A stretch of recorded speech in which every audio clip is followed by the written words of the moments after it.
selamat pagi buat anak-anak semua. Tetap semangat dan tetap jaga kesehatan. Nah, untuk hari ini saya akan bagikan video materi pembelajaran untuk anak-anak semua. Selamat menyaksikan video. Kualitas penduduk dan indeks pembangunan manusia. Kualitas penduduk, tingkat atau taraf kehidupan penduduk yang berkaitan dengan kemampuan dalam pemenuhan kebutuhan seperti pangan, sandang, perumahan, kesehatan, ataupun pendidikan.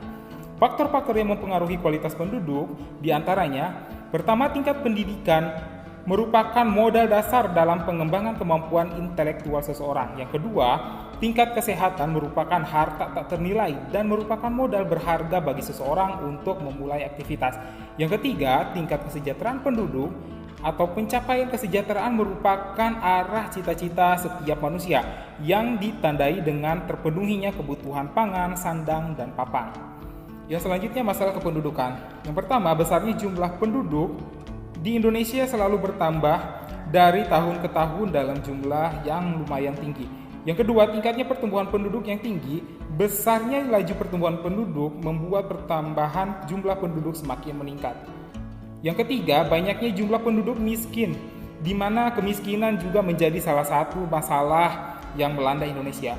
Yang keempat, persebaran penduduk yang tidak merata, di mana jumlah kepadatan penduduk antara daerah di Indonesia memiliki perbedaan yang sangatlah tinggi. Jika diperhatikan persebaran penduduk Indonesia antara provinsi yang satu dengan provinsi yang lain tidaklah merata.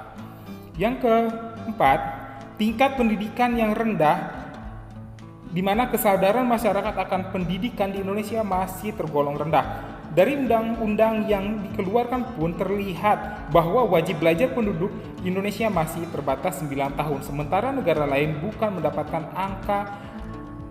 angka lebih dari 12 tahun dalam pendidikannya. Yang selanjutnya, tingkat kesehatan yang rendah, di mana tingkat kesehatan suatu negara umumnya dilihat dari besar ataupun kecilnya angka kematian, karena kematian erat kaitannya dengan kualitas kesehatan.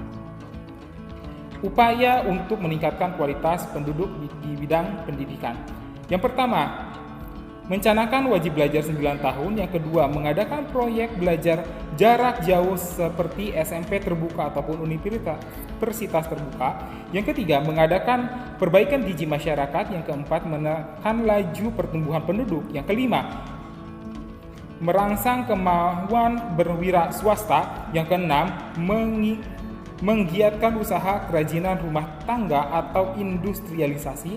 Yang ketujuh, memperluas kesempatan kerja. Yang terakhir, meningkatkan GNP dengan cara meningkatkan barang dan jasa. Tadi anak-anak semua telah menyaksikan video materi pembelajaran. Seperti biasa, saya mau dari anak-anak semua membuat ringkasan minimal 2 halaman dari materi pembelajaran yang telah saya bagikan tadi. Dan jangan lupa untuk mengirimnya ke dalam Google Classroom. Cukup sekian untuk pertemuan kita hari ini. Selamat pagi, tetap semangat dan tetap jaga kesehatan.